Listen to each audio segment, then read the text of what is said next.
అట్లా over trading చేసి చేసి చేసి సాయంత్రానికి 0 ఇంకేం ఉండదు.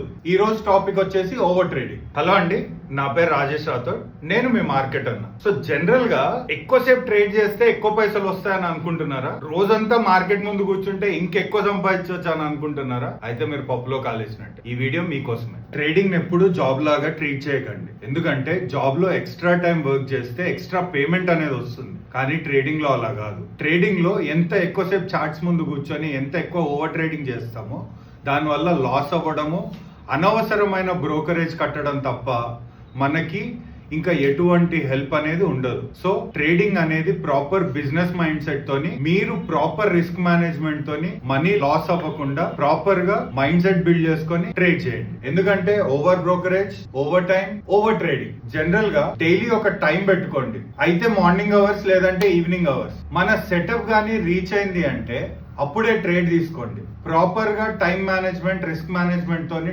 ట్రేడ్ తీసుకోవాలి. సో ప్రాబ్లం బిగినర్స్ తో ఏంటంటే మార్నింగ్ 9:15 కి ముందే ట్రేడ్ ముందు కూర్చొని 9:15 కి ఫస్ట్ గ్రీన్ క్యాండిల్ కొట్టంగానే అది పైకి పోతుందని చెప్పేసి ఫటా ఫటా ఫటా ఫటా బయలు చేయడము లేదంటే సెల్ చేయడం.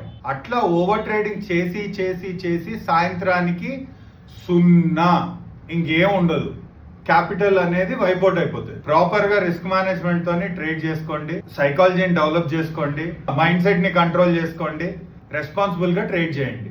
ఇంకా ఇలాంటి సైకాలజీ టిప్స్ కోసం ఫాలో మార్కెట్ అన్న.